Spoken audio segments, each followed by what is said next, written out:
Bonjour tout le monde, bonjour Ismaïl, Bonjour. Raki. Nous arrivons à la fin du festival. C'est notre dernière rencontre ce matin, donc on a derrière nous beaucoup d'échos, de discussions autour des films. Ça tombe bien, et d'autant mieux que là encore il s'agit d'un film marocain, et il se trouve que cette année le Maroc est très... Même si la géopolitique n'est pas quelque chose de très important, ce n'est pas un paramètre important dans la sélection que nous faisons des films, mais il se trouve, le hasard de la production, de la diffusion a fait que cette année, on a quand même un nombre assez significatif de courts et longs métrages marocains, ce qui nous a permis de peut-être mieux comprendre un tout petit peu ce qui se passe dans ce pays, ce que nous savons déjà depuis un certain temps. On sait que depuis les années 2000, la production a quand même beaucoup augmenté au Maroc grâce à une politique volontariste qui a privilégié la production. Donc il y a une grande diversité. Et puis voilà, ton film arrive à la fin du festival pour... nous qui sommes un peu fatigués, nous booster, nous donner de l'énergie. Le film est passé hier soir, la réaction était très très positive des spectateurs. Il y a eu déjà un débat. Le principe de notre rencontre, c'est évidemment pas celui d'une discussion après un film, c'est pour aller un peu plus en profondeur dans la saisie des tenants, des aboutissants du film, pour essayer de mieux expliquer d'où ça vient, comment c'est fait, etc. Donc, bon, je dois dire que le film, il est suffisamment, comment dire ça, suffisamment réflexif pour, d'une certaine manière, parler de lui-même, puisqu'il dit des choses, et il dit des choses sur lui-même aussi. Il se trouve que c'est lui qui a fait le film, le réalisateur en l'occurrence, il en parle volontiers. Donc voilà. Un de ceux qui ont fait le film, en fait. Un de ceux qui ont fait le film, en fait. On fait jamais un film je veux dire celui qui a réalisé le film et qui est présent, en l'occurrence toi. Tu en parles et tu en parles volontiers. Donc voilà, déjà ça va faciliter la tâche et peut-être nous permettre de poser d'autres questions. Mais peut-être avant d'arriver au film, pour préparer la discussion, nous parler un tout petit peu de ton parcours, de façon à nous aider à comprendre la décision de faire ce film-là. Bien sûr, avec plaisir. Écoute, moi je m'appelle donc Ismaïl Eliraki, je suis marocain. Je suis arrivé en France pour faire la FEMIS. J'ai fait mon lycée, tout ça au Maroc. Il y a pas mal de gens d'ailleurs qui sont sur ce film, qui sont des amis du Maroc de cette période-là, notamment le compositeur Alexandre Tartière, qui est quelqu'un que je connais depuis le lycée. Donc j'ai fait la FEMIS en réalisation, dans la section réalisation. Tout de suite après le bac?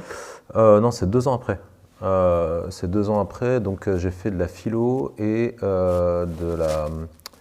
du cinéma, des études à la fac. J'ai fait en France, à Paris. C'est sûr que je suis venu avec cet objectif-là. J'ai fait 1 an de prépa littéraire et 1 an de comme ça bidug, philo et cinéma. Et je suis rentré à la FEMIS par chance la première fois que j'ai passé le concours. La fac, c'était quoi? La fac, c'était à Sorbonne. Tolbiac, quoi. C'est ça, d'accord. Ouais, voilà, par chance, je dirais, parce que c'est vraiment un concours qui est très... comme dans tous les concours, il y a beaucoup d'injustices, donc on a des gens qui entrent de justesse à la 3e fois, on a le droit de passer le concours 3 fois. Certains qui, en fait, n'y entrent jamais et qui auraient largement mérité d'y être, ça arrive énormément. Il y a un facteur chance qui est assez énorme. Et donc voilà, moi par chance, je me retrouve y être la première fois, ce qui fait que je suis dans les plus jeunes en fait de la promotion, dans laquelle il y a plein d'autres gens qui sont devenus réalisateurs ou scénaristes. Voilà, c'était il y a un petit moment maintenant, donc c'était 2000. Je suis entré en 2004, sorti en 2008. D'accord. Et donc après ça, En réalisation. En réalisation, tout à fait. J'étais le premier étudiant marocain en réalisation. Il y a eu 3 ans après, il y a eu Kamal Lazrak. Mais en gros, depuis la fondation de la FEMIS, c'était un peu le truc, voilà, la tarte à la crème. On n'avait pas eu d'étudiants marocains encore à la FEMIS. En tout cas, pas en réalisation. Voilà.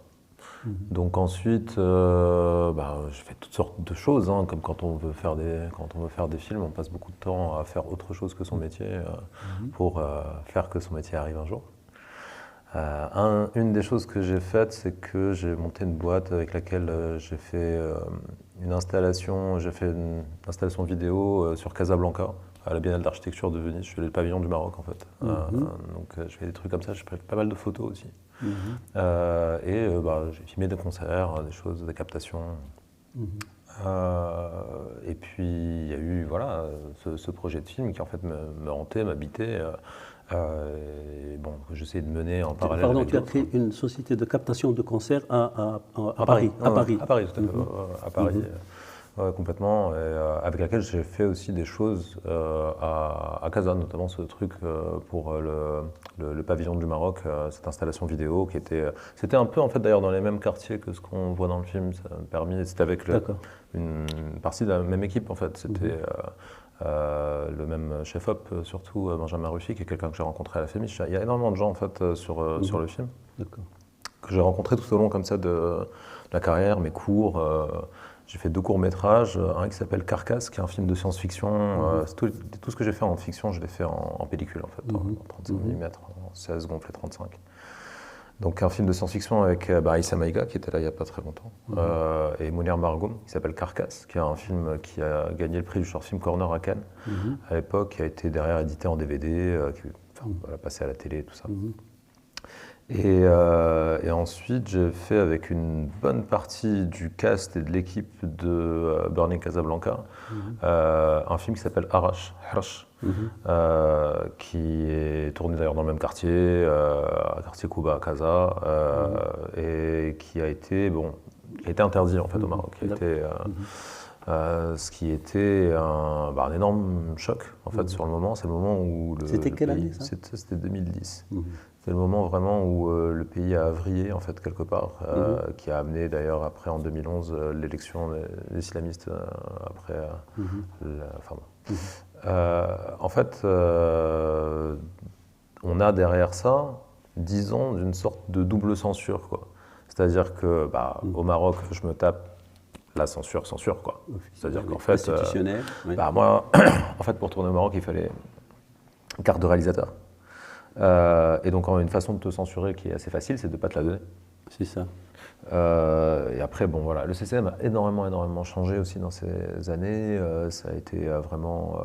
Aujourd'hui, le truc que je trouve fou, c'est qu'on passe d'un truc où, on a quasiment quelque chose qui est de l'ordre de l'anéantissement, quoi. Parce que moi, j'arrive donc en commission avec mon film qui est interdit, mon producteur qui a produit le film de Nabil Ayouch, Much Loved, juste avant. Et qui donc ce film a été interdit au Maroc, avant même que les gens le voient, comme le mien d'ailleurs, il a été interdit. Et donc on arrive vraiment avec, on sent le soufre, quoi, un truc très subversif, alors que dans les commissions dans lesquelles on a des gens qui n'ont rien à voir avec le cinéma. D'un coup, on se retrouve à avoir des gens des ministères des Hugos, des gens du ministère des Affaires religieuses, donc, ou des gens qui sont vraiment très loin du cinéma. Et puis tout ça change énormément en fait. Ça change énormément et d'un coup, il y a une ouverture qui se fait il y a quelques années. Il y a une porte à casser, elle est faite par d'ailleurs un des présidents de commission qui était quelqu'un d'extraordinaire, quoi, qui était quelqu'un de très, à la fois très courageux, très cultivé. Drissa Alaoui. Drissa Alaoui, c'est un ancien ministre de la Culture, et qui a pris un peu le pouvoir sur une commission et qui a fait passer notamment le film que vous avez eu là en court-métrage aussi, Soukar. Il me semble être dans la même commission. Film de Mehdi Elzam aussi, Bellon. Enfin vraiment, il y avait un truc comme ça. Et donc un des trucs extraordinaires, c'est que il y a 10 ans, j'avais un film qui était interdit. Aujourd'hui, là je suis ici, je suis à la fin de ma tournée française, où mon film est sorti il y a 2 semaines, et il sort au Maroc dans 2 semaines. Et c'est quelque chose qui est, bon, le film est interdit au moins de 16 ans, mais il sort. C'est quelque chose qui, il y a 10 ans, sans doute, aurait été impossible. Ouais. Donc voilà plus ou moins mon parcours, mêlé d'autres choses. D'accord. Et alors, la musique, elle est, dès le départ, tu l'as portée en toi? La musique, elle a écrit le film. Non, je veux dire, non, là, ton rapport à la musique, je veux dire, dans ton parcours. Oui. Elle était déjà là dès le lycée. Bien sûr, même bien avant, bien sûr. Même bien avant. Bien avant, c'est-à-dire que moi, en fait, je suis le pire musicien du monde. Je suis très mauvais. J'essaie de jouer de la guitare depuis que j'ai 5 ans, j'y arrive pas, je suis nul. Et en fait, c'est quelque chose qui est fondamental dans ma vie, parce que moi, dans ma famille, par exemple, ma mère chante, ses frères jouent du oud. Je viens d'une famille de musiciens, mes amis, il y a beaucoup de musiciens. Quelque part, pour moi, le cinéma, c'est mon mode d'expression, en fait, c'est ce qui me vient naturellement, de façon organique, c'est la façon dont je peux m'exprimer. Je suis un peu bon qu'à ça, en fait, en vérité. Ce film, c'est une façon pour moi, c'est un peu une excuse pour traîner avec des musiciens, quoi, tu vois. Je crois qu'il y a beaucoup de choses, en fait, qui m'ont toujours fasciné dans la musique, parce que, quelque part, si tu prends les cinéastes, même les plus grands cinéastes, ceux que j'admire, ceux que je vénère, quoi, je comprends ce qu'ils font. Évidemment, c'est pas au même niveau, c'est pas la même intensité, c'est pas le même talent, mais je comprends ce qu'ils font. Je pourrais parler boutique, quoi. Je capte ce qu'ils font. La musique, c'est magique pour moi. Il y a quelque chose qui est de l'ordre du chamanisme. C'est mystique. C'est un truc que je comprends pas. Je comprends pas comment d'un coup il y a rien. Et quelques heures, quelques minutes plus tard, quand il y a un bœuf, il y a une mélodie qui naît. Ce processus me fascine, en fait. Et donc, l'écriture de mon film, en fait, elle s'est beaucoup basée là-dessus. C'est-à-dire, c'est une histoire d'amour qui naît entre deux personnages comme ça, survivants. Mais elle se développe, cette histoire, en même temps que la musique. C'est-à-dire que la musique et la narration, on va dire, elles sont une seule et même chose. La création d'une chanson, donc le titre original du film, c'est « Encres à contact ». C'est le titre donc, de cette chanson que les deux personnages écrivent, développent ensemble. C'était le premier titre du film, non? C'est le titre du film, en fait, c'est le titre du film partout sauf en France. Il n'y a que en France que le film sort sous le titre Burning Casablanca. C'est le distributeur Oui, c'est le distributeur qui a proposé ce titre pour aider un peu le public en fait, à rentrer dans le film, quoi, pour aider un peu le public à avoir une idée de ce qu'ils allaient voir, tout ça. Enfin, le distributeur UFO est vraiment un partenaire de ce film. En fait, ce qui est génial, c'est que, je ne sais pas si vous les connaissez un peu, mais c'est des gens qui ont un rapport en fait, à la fois au cinéma et à la musique, c'est très lié. Hein. Ils viennent de sortir un film réalisé par Awan, qui est de l'électro. Ils ont sorti Lords of Chaos, ils ont sorti Abou Leila aussi. Donc, en fait, il y a vraiment des choses chez eux qui me parlaient, c'est-à-dire des choses, quand je dis des choses, c'est des films qu'ils avaient sortis. Après, au-delà de ça, moi je me retrouve à avoir une relation en fait, avec un distributeur qui est, j'ai l'impression d'être dans un label de musique. J'ai l'impression d'être chez Stax. C'est-à-dire qu'ils ont vraiment un côté, c'est pas pour rien que ça s'appelle UFO. C'est-à-dire qu'il y a vraiment un côté où on va vers du cinéma de création, on va vers des films qui en fait ressemblent à aucun autre. Et ça, c'est un... Enfin voilà, je me suis senti tout de suite à la maison en fait. C'est-à-dire que c'est des gens qui ont quand même un très très fort goût de la prise de risque, donc, et qui connaissent très bien leur métier, leur travail et tout. Donc c'est leur boulot en fait de sortir le film en France. Quand ils me proposent un changement de titre, moi mon travail c'est de leur faire confiance. Après, ça ne change pas. D'ailleurs c'est un truc sur lequel on s'est mis d'accord dès le début.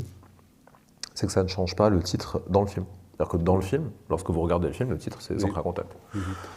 Mais pour revenir à la question de la musique et du cinéma, puisque c'est ça, enfin, c'est une porte d'entrée, je veux dire, très intéressante pour saisir ce film-là. Et c'est pour ça que je te posais la question de savoir si c'était la musique qui était première ou le cinéma. Et que tu me dis la musique, je ne comprends pas, ça m'intrigue et je suis attiré. C'est plus que ça m'intrigue, ça me fascine. Ça me fascine, je ne sais pas comment ça arrive, etc. Alors que le cinéma, je comprends.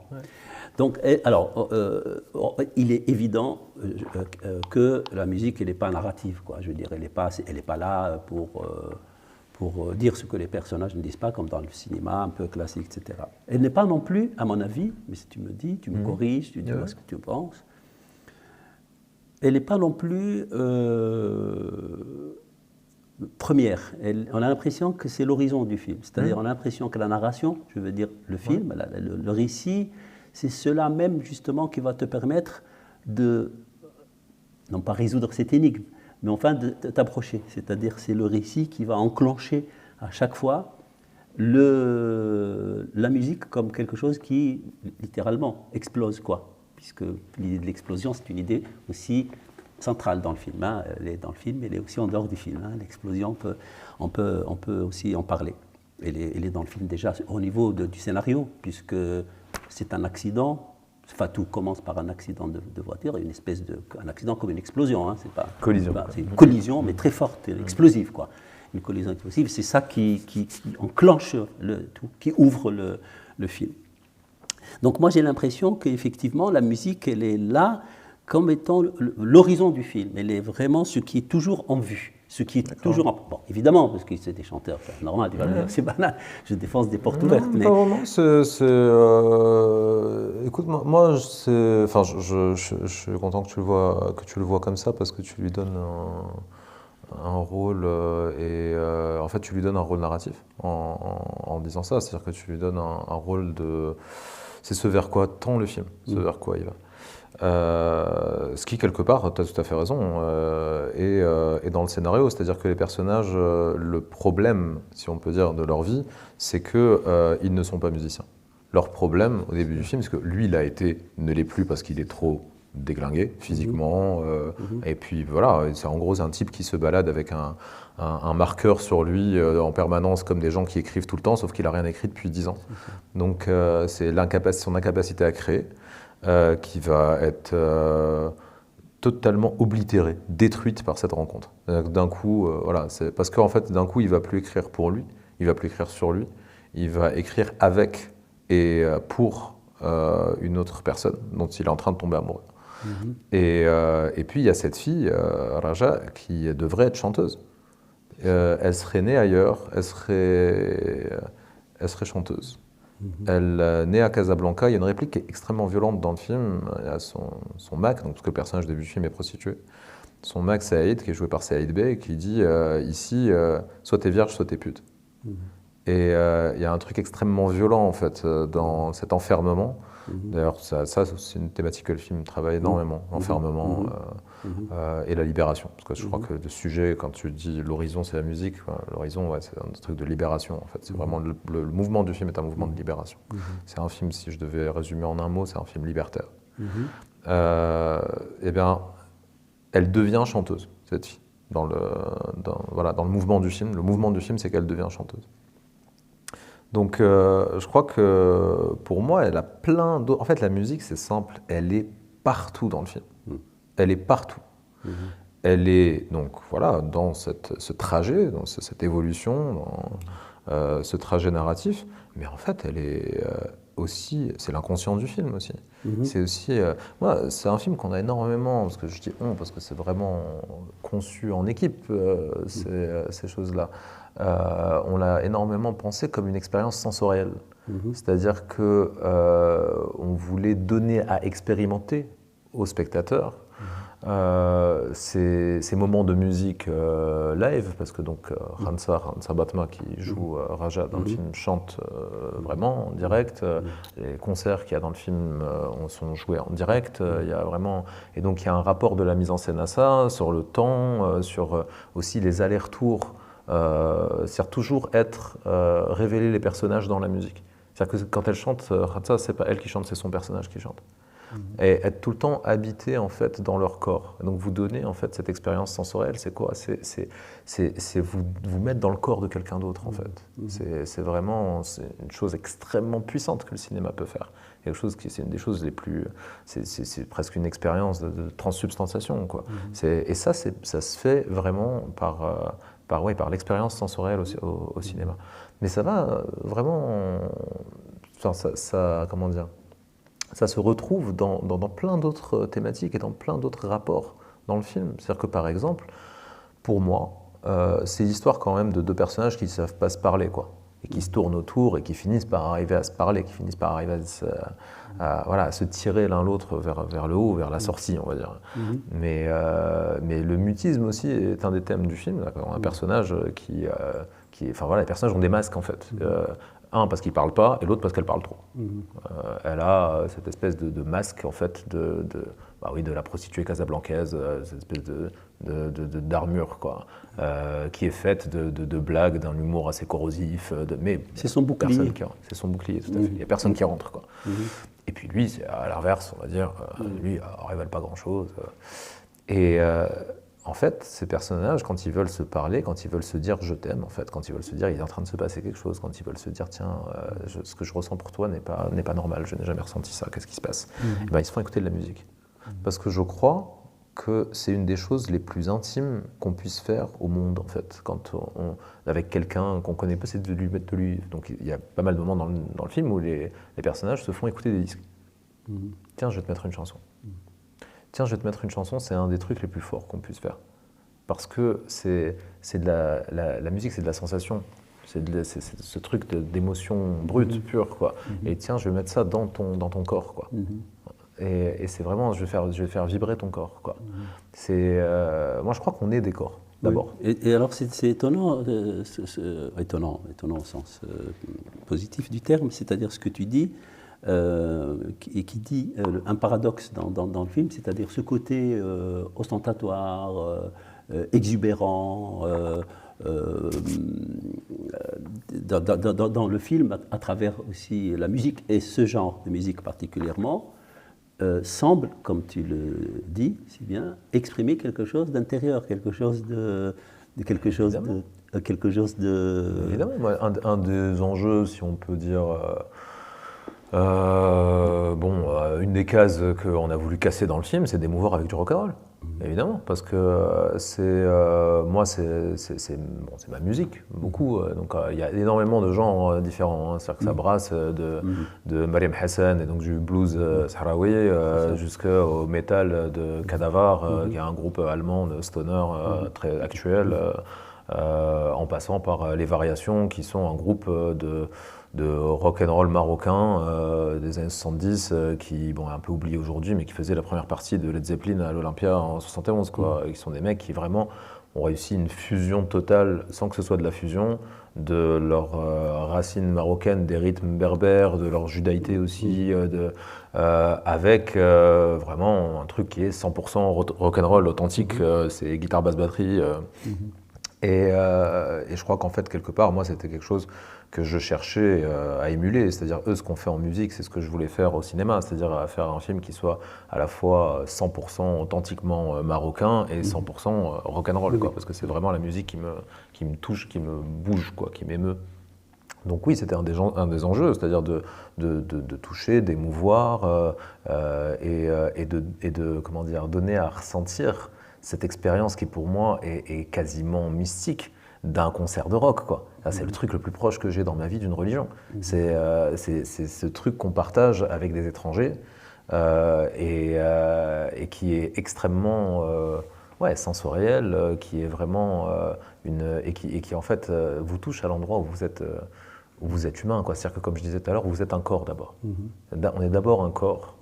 Et ce corps a une mémoire, mais l'émotion, elle naît d'abord par la sensation, en fait. Elle naît d'abord par et donc l'émotion en concert, cette dimension presque mystique, religieuse, cette espèce d'impression de transsubstantiation, mais en fait, elle vient de ce que vous ressentez quand vous êtes comme ça, à partager ces vibrations, ce truc, ça vous prend dans les tripes, ça vous transporte, ça vous élève. avec des gens qu'on ne connaît pas. Oui. Et donc, nous, l'idée, c'était de mettre vraiment la caméra dans la fosse, avec voilà, en plein pogo, quoi, avec le public. Alors, on reviendra sur ça, et notamment sur cette idée de choc des extrêmes dont tu parlais hier aussi, par rapport aussi à Casablanca. Casablanca dont on parlera aussi, parce que dans le cinéma marocain, c'est assez particulier la présence de la ville dans le cinéma depuis déjà un certain temps, même si elle est présente ailleurs, enfin, je veux dire, enfin, au moins, en tout cas, dans le sud de la Méditerranée, dans le monde arabe, peut-être jamais la ville n'a été autant personnage que dans le cinéma marocain. Quand on prend Fawzi Ben Saïdi, par exemple, chaque film est un film où sur une ville, quoi, où une ville joue un rôle important. Ce serait bien qu'on parle de Fawzi, parce que Fawzi a vraiment joué un rôle, je pense, très très important, à la fois pour moi et pour plein d'autres jeunes cinéastes marocains. Donc on va y arriver à ça, mais je voudrais, avant, pour qu'on rentre plus dans le film, on commence avec elle, on commence avec la fille. On commence avec elle, elle est première, elle. Lui, il arrive, enfin très vite, mais après elle. Et quand se produit cette rencontre explosive, à la fois accidentelle et comme un accident, on se dit, c'est lui qui la regarde, c'est lui qui la regarde en premier, par contre. C'est lui. On se dit, est-ce que c'est elle qui l'a cherché, c'est-à-dire c'est elle qui l'a amené, ou c'est lui qui a besoin l'un de l'autre. Enfin, pour moi, la question s'est posée tout de suite. Dans cette, bon, elle est là déjà. Lui, il arrive. Alors, elle est là, lui, il arrive pas simplement après elle, il arrive de loin aussi, parce qu'il était déjà là avant et il s'est absenté. Mais j'aimerais bien que parce que ça va enclencher tout. Oui, bon, après le mouvement du film pour moi il est très clair, c'est-à-dire qu'elle a besoin de rien ni de personne. Et, elle est dans un processus de libération qui est déjà enclenché en fait. Elle est déjà à la fin de quelque chose. C'est-à-dire qu'à le premier plan du film, on la voit, elle sort d'un hôtel où elle vient en gros de faire un truc qui est un peu irréparable. En fait, elle est déjà dans le mouvement de sa vie. Elle est déjà dans ce geste de libération qui en fait va être son mouvement dans le film. C'est déjà enclenché en fait. Non seulement c'est enclenché, mais c'est amplifié. C'est-à-dire que le premier plan du film, c'est un travelling arrière, en légère contre-plongée, au ralenti, où en fait ce moment-là de décision, donc elle vire son maquillage, elle sort de cette chambre d'hôtel en dégageant la porte, enfin de cet hôtel, pardon, de ce hall. Et donc elle est déjà dans l'action. Parce que son personnage à elle, c'est une survivante. Le mouvement du film, la question du film plutôt, c'est comment de victime, parce qu'on est tous, lorsqu'il vous arrive quelque chose qui vous déglingue, on est tous à un moment, on est une victime. Comment est-ce qu'on devient un survivant? Et lui, lorsqu'elle le rencontre, c'est une victime. Il est victime d'un truc d'ailleurs qui lui est arrivé à 35 ans avant. Ça peut être extrêmement long, surtout lorsqu'il n'y a pas de libération de la parole, lorsqu'il n'y a pas de reconnaissance en fait de ce trauma, lorsqu'il n'y a pas de, ça peut être très très très très long pour s'en libérer si on ne reconnaît pas qu'il y a quelque chose, qu'il y a une prison. Ça peut être compliqué de trouver la porte, quoi. Donc, elle reconnaît en lui une victime, et elle va en fait l'aider à devenir un survivant. Le mouvement du film, il est de ce côté-là.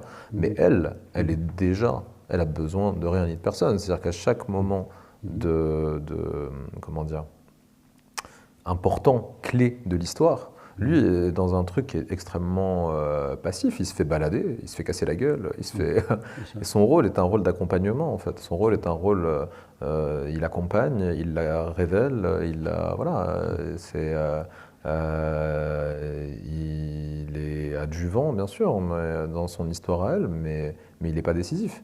Et à chaque fois, elle se débrouille toute seule, quoi. Il y a ce truc où c'est toujours le mouvement vient toujours d'elle. Mais je dis d'elle, mais c'est l'autre personnage féminin principal, enfin important du film, qui joue par Fatema Atef, a la même histoire. C'est une femme qui a pris sa libération en main, qui prend même tout le côté action au sens littéral, c'est-à-dire au sens genre du film en main.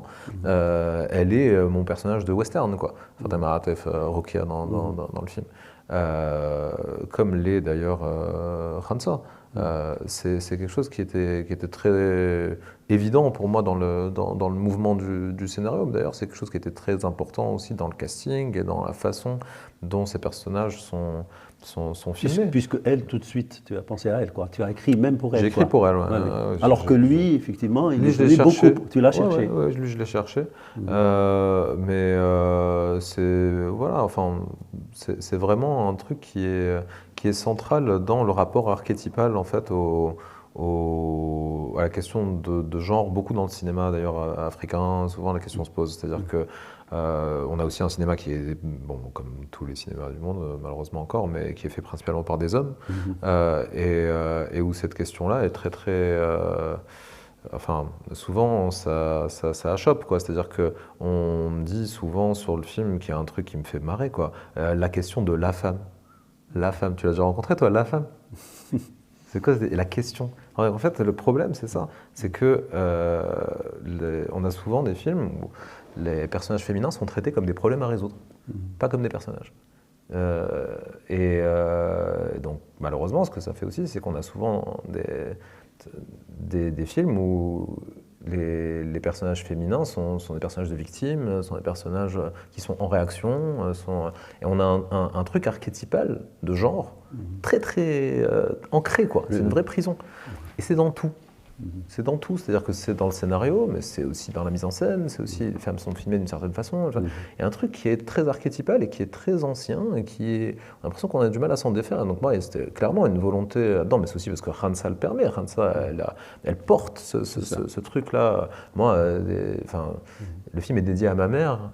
Moi, j'ai été élevé par des femmes comme ça. Ces nanas impuissantes, énergiques, mais en même temps généreuses, empathiques, et qui se sont fabriquées en réaction à l'extrême violence de cette société. J'ai été élevé par des nanas comme ça, j'en vois partout autour de moi, à Casa, à Rabat, j'en vois partout autour de moi au Maroc, c'est elles qui tiennent ce pays, j'ai l'impression. Pourquoi est-ce que je ne les vois pas au cinéma? Donc voilà, il y avait vraiment quelque chose qui était de l'ordre de la réaction à ça, et donc ça fait que Khansa, on l'a filmé, comme je te disais là, comme John Wayne, quoi. On l'a filmé vraiment avec un archétype très masculin. Et lui, on l'a filmé au contraire, en plongée. Nicolas Ray, quoi. Johnny Guitar. C'est plutôt, ouais, il y a de ça dans Johnny Guitar, tu as tout à fait raison. C'est très vrai. Et c'est un truc d'ailleurs il y a un petit peu ça. Il y a un petit peu ça dans. D'ailleurs, il est musicien, lui. Surtout, il débarque avec sa guitare, tu vois, non, bien sûr. C'est un film absolument génial. Moi, je pense plus à L'homme à la peau de serpent. L'homme à la peau de serpent, je trouve que sur la façon de filmer Brando et Magnani, il y a quelque chose qui est un peu de cet ordre-là, parce que quand tu penses Magnani, tu penses aussi, je pense à la façon dont Pasolini filme Magnani, qui est un truc qui est assez masculin en fait. Il y a beaucoup ce truc de travelling arrière, tu vois, dans Mama Roma, il y a ce truc de mise en puissance, tu vois, qui n'est pas un truc qui est de façon archétypale très féminin. Et donc nous, voilà, lui, on l'a filmé vraiment, même au-delà de ça, très plongé. La lumière vient de lui, les yeux transparents, tu vois. Un truc, c'est vraiment c'est Marlène Dietrich. Tu vois, et ça, c'était quelque chose qui était très important. Je pense que c'était vraiment en fait un langage de mise en scène sur ces personnages-là, qui fait que tout de suite, dès la mise en place de cette histoire d'amour, ça te donne ces clés-là, en fait. Tu les ressens, même si tu les vois pas, parce que là, on les explique, on les analyse, mais c'est fait pour être ressenti. C'est ça, oui, tout à fait.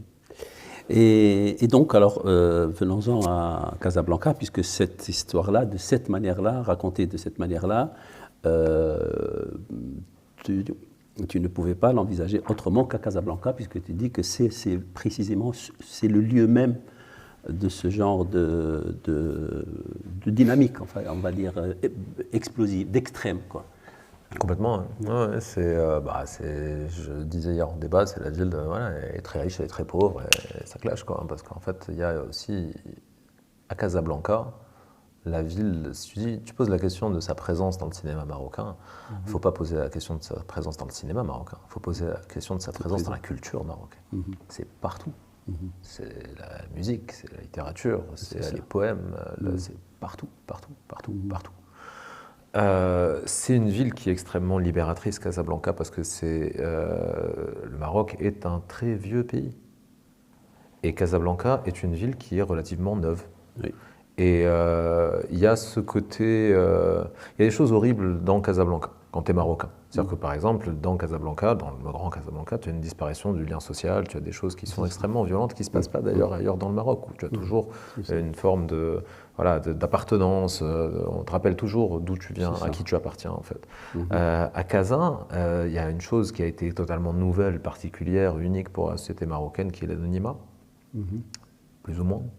Pas autant que dans des villes, des métropoles occidentales, mais il y a quand même quelque chose de cet ordre-là, qui vient avec sa violence, évidemment. Oui. Ça émancipe et ça rend violent. Tout à fait, tout à fait. Et tu es dans une ville qui est régie par une forme d'ultra-capitalisme complètement hors de contrôle.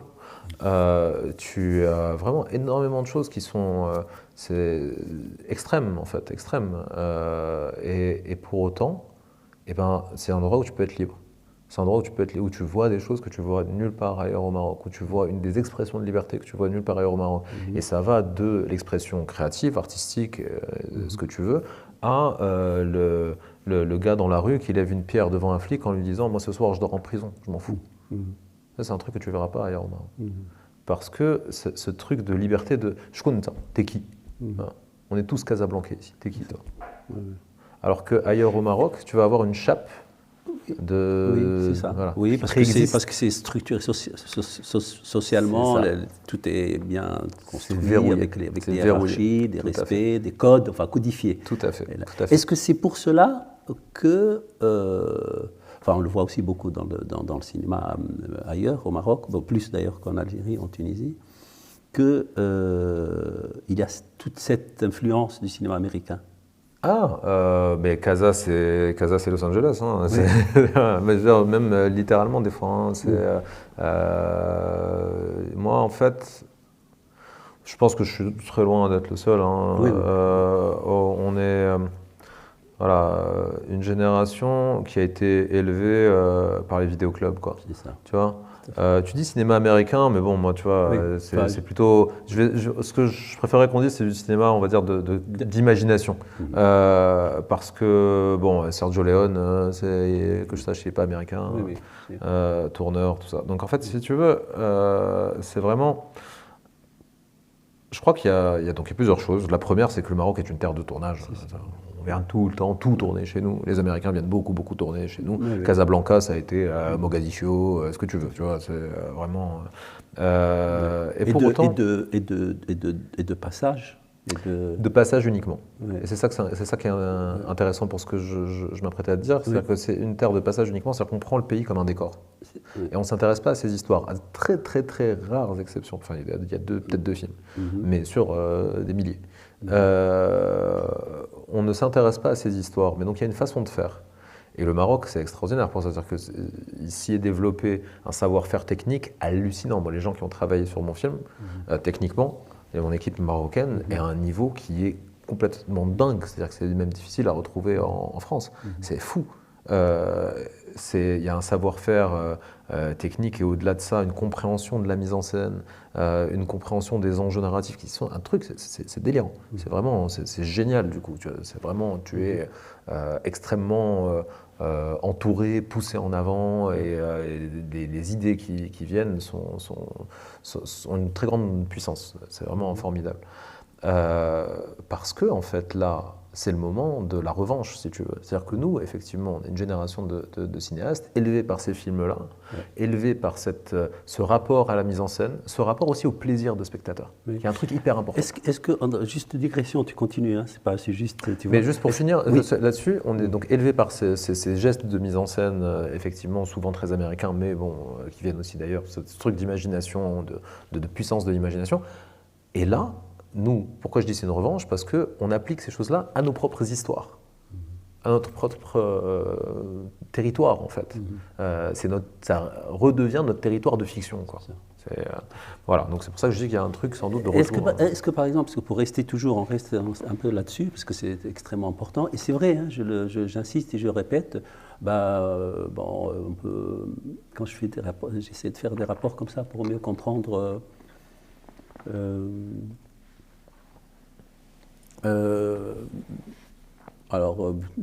Chez nous, par exemple, Gilani Saadi, pour qui Bizerte est une ville importante, Nouri Bouzid, Sfax, enfin, c'est des choses qui sont arrivées dans les années 80, cette histoire des villes qui investissent le cinéma comme de vrais, pas comme des lieux habitables où on va raconter une histoire, mais comme des personnages, quoi. En Égypte avec Yousri Nasrallah un peu aussi, mais au Maroc vraiment c'est quelque chose de très récurrent, de très important, probablement parce que effectivement ces villes-là ce sont des lieux aussi de passage, enfin il se passe des choses. Est-ce que c'est quel rapport tu as avec, bon je sais avec Fawzi Ben Saïd évidemment ça c'est évident, mais avec www.what a Wonderful World. Moi j'adore ce film. Voilà, il faudrait qu'on en parle un peu de Fawzi parce que Fawzi a, moi déjà parce personnellement. La question du trafic, oui. Ouais, moi déjà personnellement dans ma vie de metteur en scène, Fawzi, j'ai découvert son film Elf Shahr et 1000 mois. 1000 mois, oui, son premier long métrage. Ouais, j'étais fin 99. d'adolescence, voilà. Et j'ai vu ce film, j'avais 17 ans, quoi. Et donc je vois ce geste extraordinaire. Enfin, c'est-à-dire que vraiment, c'est un film qui... c'est la première fois que je voyais... C'était un moment où je dévorais énormément de films. Enfin, j'étais vraiment cinéphage, quoi. Puis je vois ce film et je me dis pas... comme je pouvais me le dire parfois, comme souvent le dit le public sans penser à mal, mais en fait c'est quelque chose de très violent, c'est bien pour un film marocain. Je me dis pas ça. Je me dis c'est le plus beau film que j'ai vu cette année. Et il y a quelque chose qui m'a transcendé en fait, il y a quelque chose vraiment qui m'a... où je me suis dit que en fait la mise en scène, plus par ailleurs, je le revois à Paris, quelques années plus tard, avec des gens qui n'avaient pas du tout le même rapport au film que moi, parce que moi il y a des choses que j'admirais dans le film qui sont très marocaines, notamment le respect absolu qu'a Fawzi pour la langue. C'est génial. C'est génial parce que les gens parlent comme ils doivent parler. Où que Fawzi pose sa caméra, les gens parlent comme ils doivent parler. Et c'est dingue parce qu'il le fait à des endroits qui sont... Mais, si tu prends son premier et son troisième film, on est à l'opposé du Maroc. On est vraiment... Et c'est à chaque fois, c'est juste, c'est précis. Et c'est dans la poésie de la langue, parce que le Maroc est un pays très régional. Enfin, c'est vraiment, et presque on développe nos propres langages, nos expressions.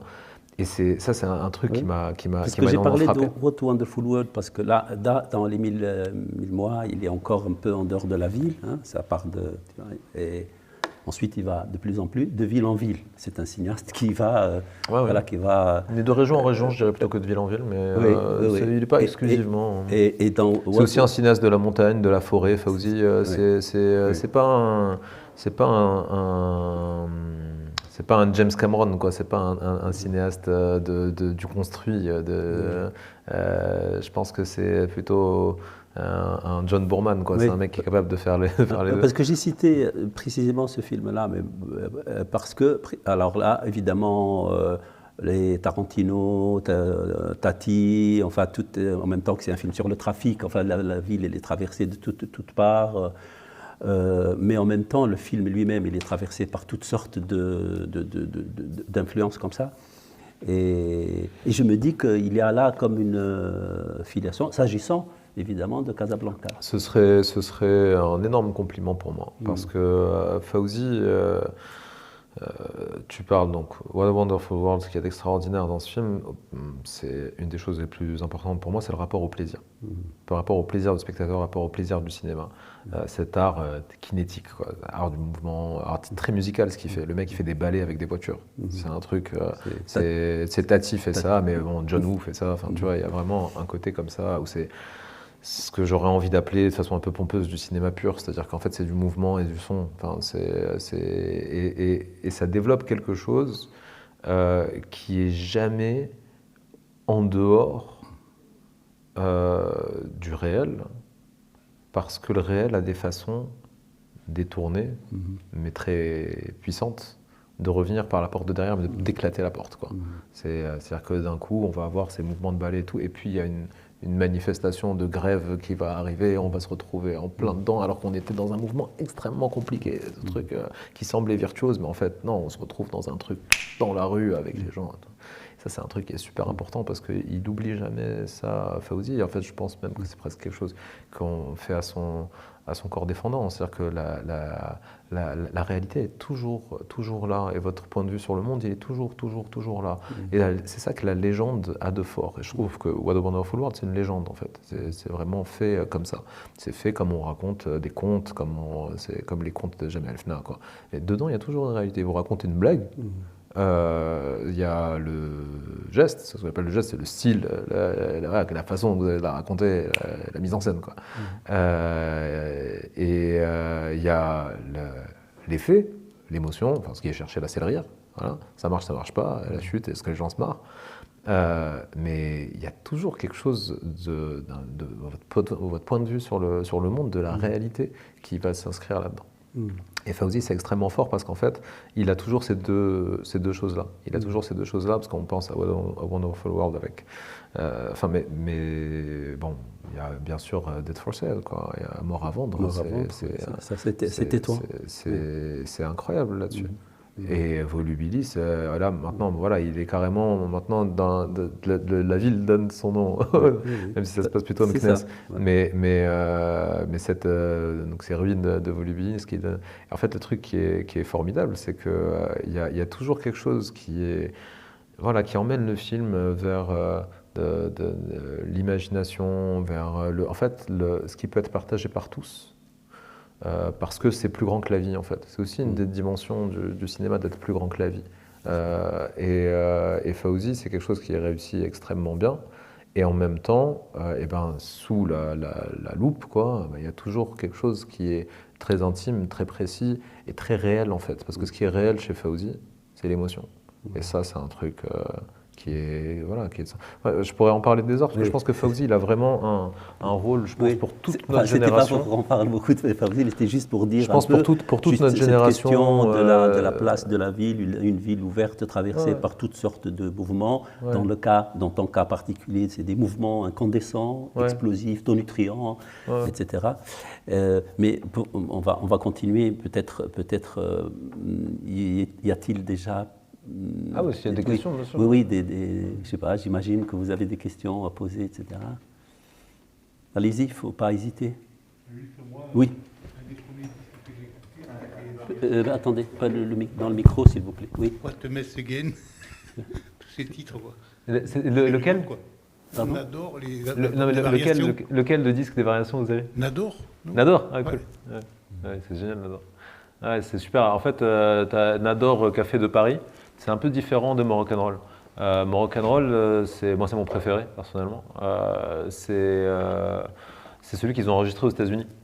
Et en fait, c'est vraiment pour moi celui qui est le plus, c'est étonnant, hein, mais celui qui synthétise le plus ce que je disais tout à l'heure, en fait, ce truc d'identité qui n'est pas double, en fait, qui est une seule chose, parce qu'elle est l'amour qu'ils ont pour cette musique-là, ces guitares-là, et pour leur identité berbère. Il y a Maurice Mimoun qui joue du oud électrique dans je sais pas, peut-être 7 des chansons de Moroccanroll. Enfin, et rien que le titre, quoi.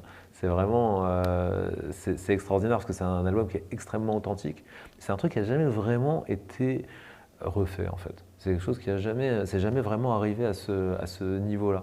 Moi, un des moments les plus émouvants pour moi, mon scénario, la première page de mon scénario, c'était une playlist avec toutes les chansons que vous avez entendues dans le film en fait, qui étaient écrites d'ailleurs dans le scénario, qui étaient vraiment, c'est-à-dire non seulement c'était écrit, disons en début de séquence qu'il y avait telle chanson de telle façon, mais même au-delà de ça, la séquence se développait sur alors tel moment il y a une entrée de guitare et elle ouvre la porte du taxi. Enfin, c'est vraiment un truc qui était très inscrit dans l'écriture, parce que moi je crois beaucoup que le cinéma est une forme de synesthésie en fait, qu'il y a un truc de correspondance entre le son, les couleurs, les mouvements. Je crois que vraiment ça s'appelle et ça se répond. Et je crois que moi j'écris beaucoup dans un état qui est assez hallucinatoire. J'ai des pans entiers de mon scénario qui me sont venus de chansons de variation. Notamment le personnage de Al-Khia, qui est joué par Fatema Atef, une chanson de variation qui s'appelle Sanglot, que vous avez en intégralité et même une fois et demie dans le film. Cette partie western là, à la fin où il mélange ce truc très, très berbère, quoi, très africain-marocain, avec une identité, un lyrisme arabe. Il y a du violon électrique d'ailleurs, et c'est fait à la guitare électrique. C'est-à-dire qu'en fait, le lyrisme est le même que ce lyrisme rock'n'roll de l'envolée, du solo de guitare, tout ça. Et il y a un côté très Ennio Morricone, quoi. Il y a un truc de western qui vient rentrer là-dedans et qui se mélange en fait avec et c'était un truc de fou, parce qu'en fait, moi j'ai vraiment eu l'impression que c'est cette chanson qui a écrit la séquence. Et donc ouais, mon scénario au tout début, il y avait une petite accroche qui disait que le film avait été écrit en écoutant en boucle cet album, Rock'n'Roll des variations. Et donc une des choses qui ont été les plus formidables dans le mouvement du film, c'est que Marc Tobali, le guitariste et un des rares survivants des variations, il a lu le scénario, il nous a donné les droits, parce qu'on en parle assez peu, mais c'est très compliqué d'utiliser de la musique. Quand donc c'est un film à tout petit budget, c'est un film à 1 million d'euros, on n'a pas les moyens. Ni de tourner en 35, ni de faire des costumes de création, ni de faire tous les décors construits, ni de faire de la musique entièrement composée originale avec des chansons enregistrées en studio à Londres, ni d'avoir autant de droits musicaux que ce qu'on a eu. Normalement, ça ne devrait pas exister, ce film. Ça existe. Et ça existe par passion. Pas que la mienne, mais celle de chacune des personnes qui sont engagées là-dessus.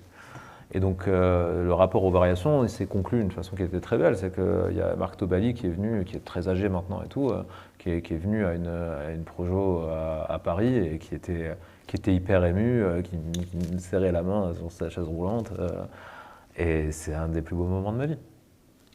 Mais au niveau son, Au niveau son, j'ai réécouté un CD là, ça a vieilli quand même, hein. Au niveau son, production du son. Lequel?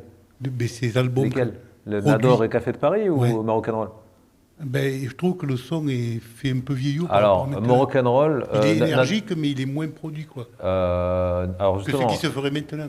Nador, c'est pas du tout enregistré Nador, c'est enregistré d'une façon, les mecs, ils galèrent quand ils font ça. C'est pas du tout... D'ailleurs, ça se voit surtout sur la prod de l'album. Moroccanroll, c'est enregistré chez Buddha Records à New York.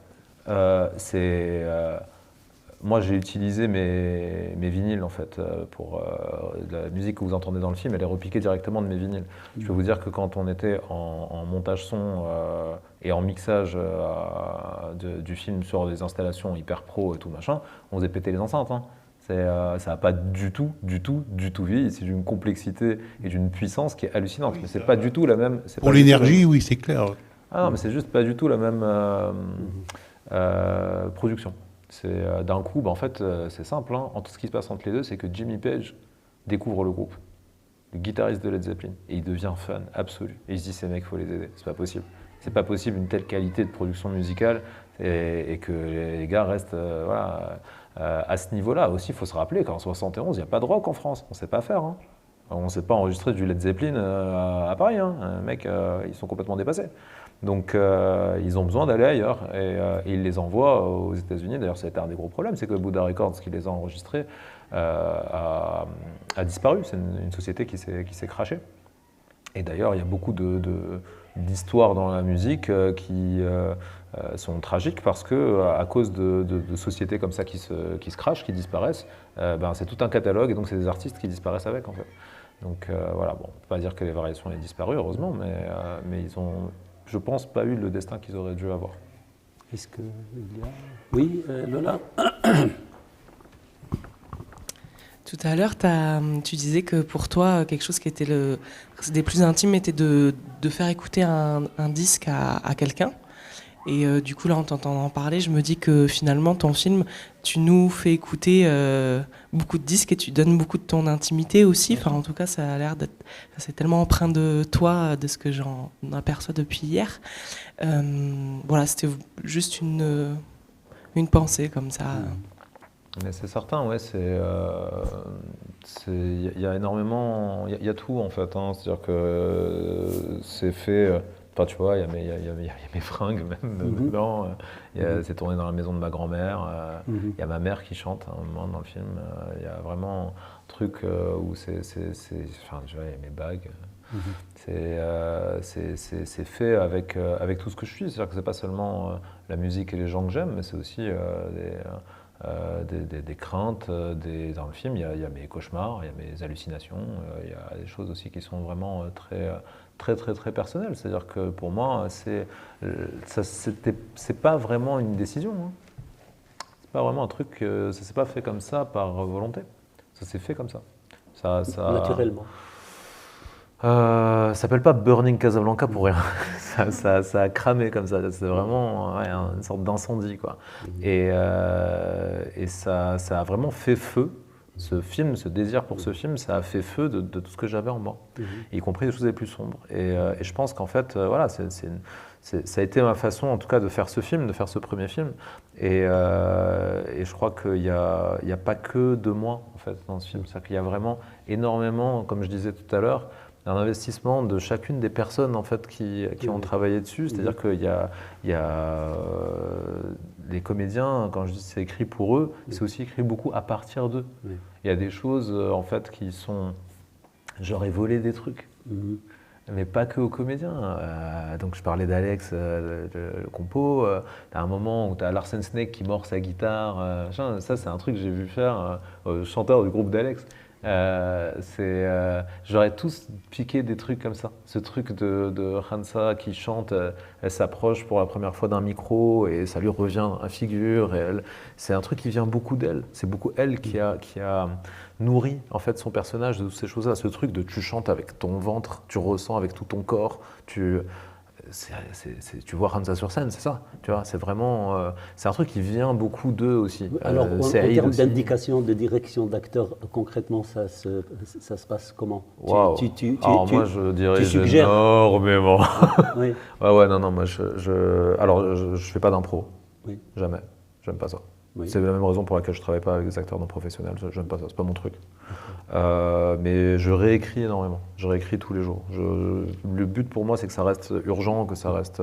Et aussi, là, tout simplement, je fais un film avec, au moment où on part en tournage, on a le tiers du budget de ce qu'on aurait dû avoir pour faire le film. Donc, je réécris en permanence. Je refais mon découpage en permanence. J'ai vraiment un truc où je suis dans un sentiment d'urgence tout le temps. Et d'ailleurs, ça a été une grande souffrance. Le tournage de ce film a été un délire. Pas que pour moi, je veux dire, ça a été un truc extrêmement violent.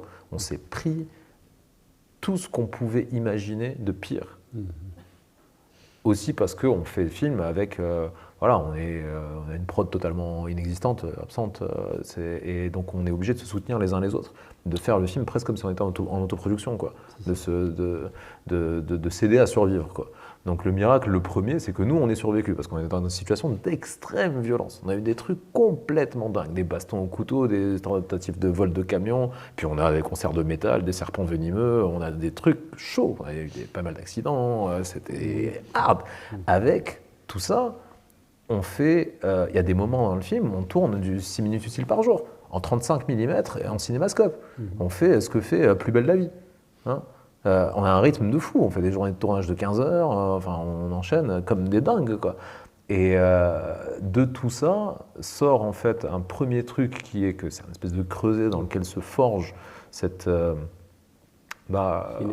ouais, ce truc de on va porter le film ensemble en fait. Synergie, ça ne marchera que si chacun met énormément de soi.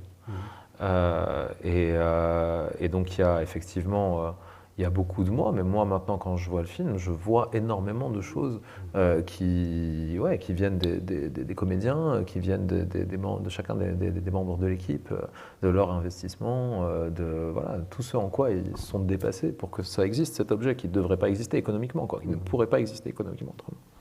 Voilà. Mais par rapport à la direction, au tournage et tout, c'est un des trucs essentiels dans le film, c'est que c'est tourné en pellicule. Et c'est tourné en pellicule, c'est un film fauché. Et tu vois, on ne nous a pas attendu pour faire du cinéma fauché en péloche. Alors, ça existait pendant 100 ans. Il n'y a que maintenant que ça semble bizarre. Tiens, pourquoi vous n'avez pas tourné en numérique? On n'a pas tourné en numérique parce que la pellicule, c'est le langage du film. C'est vraiment, c'est son langage, c'est plutôt c'est sa peau.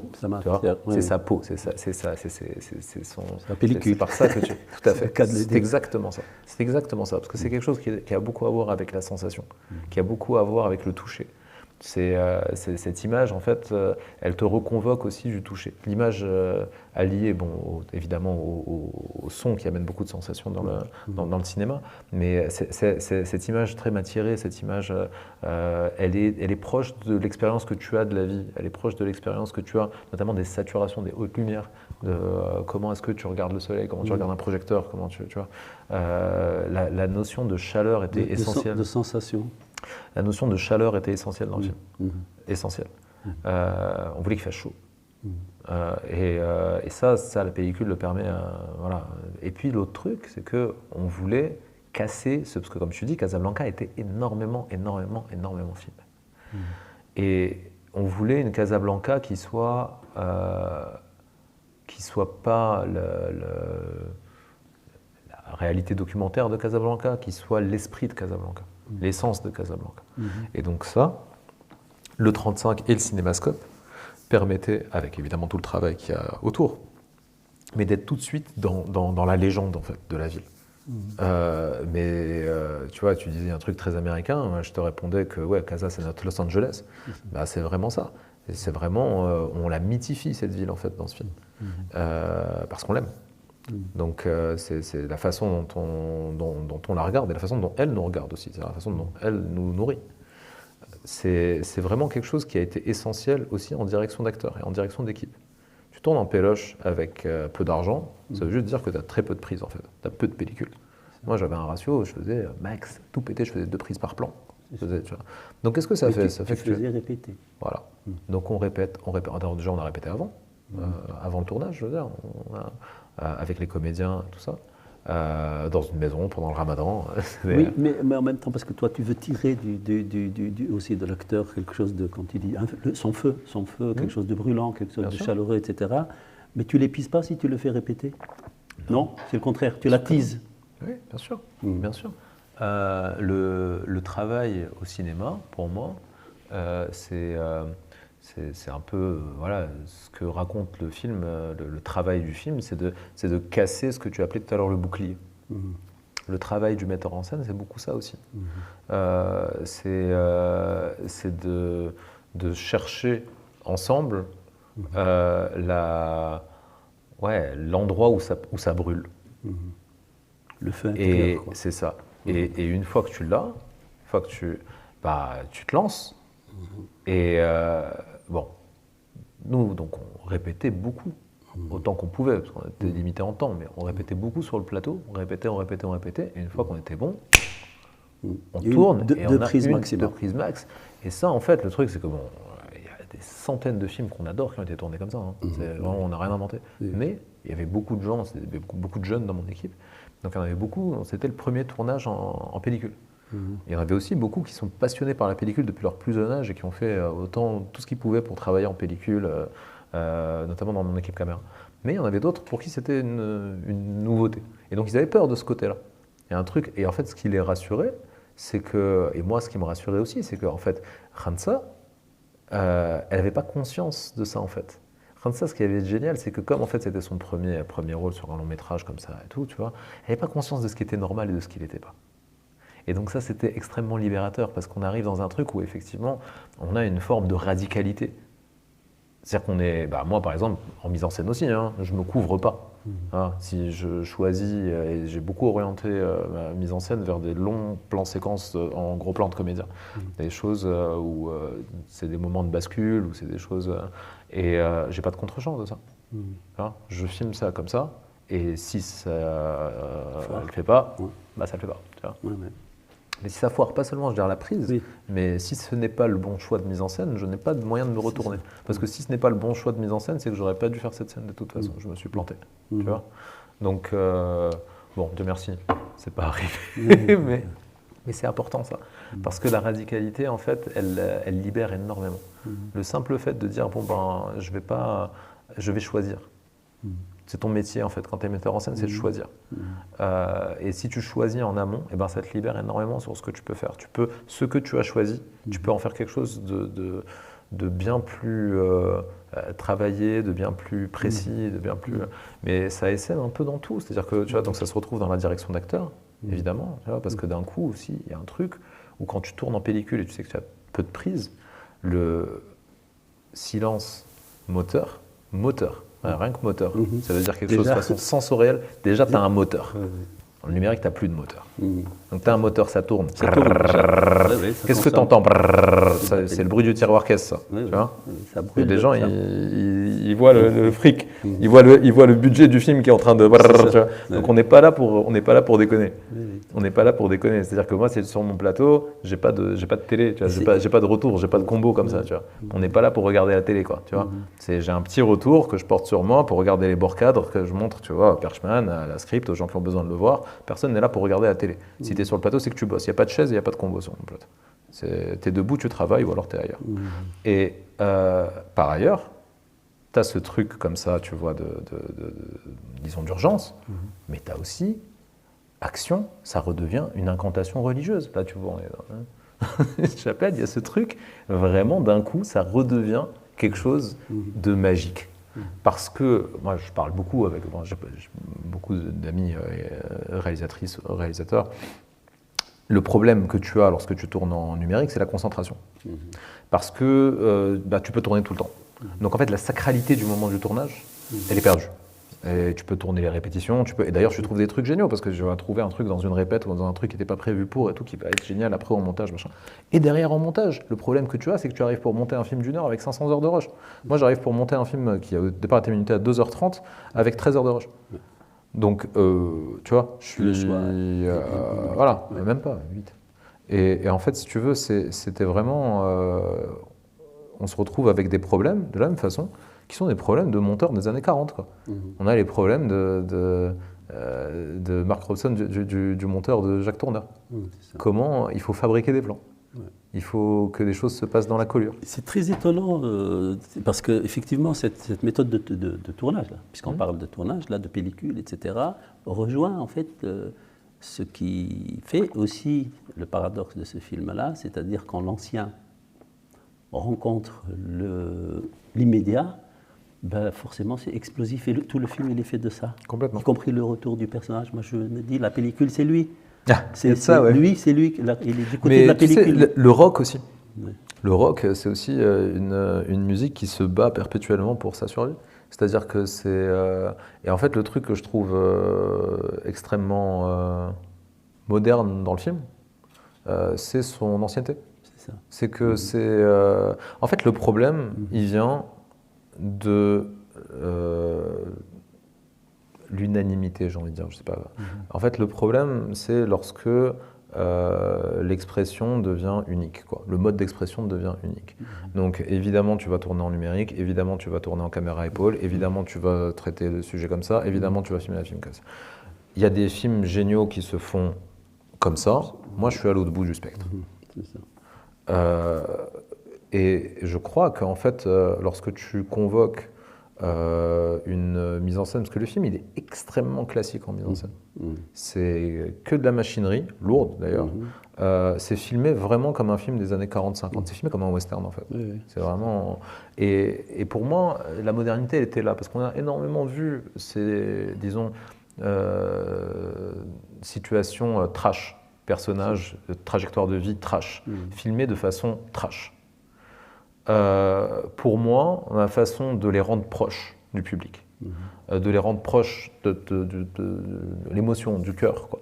Et ma façon d'être novateur, c'est en fait de les filmer avec le tact, on va dire, et avec le geste de mise en scène d'un metteur en scène des années 40. Quoi. Et notamment, donc, par exemple, de faire beaucoup de gros plans de visage et d'utiliser beaucoup de hors-champ. D'avoir beaucoup ce truc de... Moi, j'ai des scènes où il y a de la violence extrême. Et la violence, elle est ressentie dans mon film. Elle n'est pas donnée en pâture, ce qui est un truc qui peut être génial. Mais moi, la façon dont c'est fait, c'est que tu la ressens à travers le corps et à travers les yeux des personnages. Donc ça, c'est un truc qui est très cinéma classique. Pour moi, c'est une façon comme ça en fait, par ce retour, de créer de la collision. Oui, c'est ça, tout à fait, exactement. Est-ce qu'il y a encore des questions? Oui.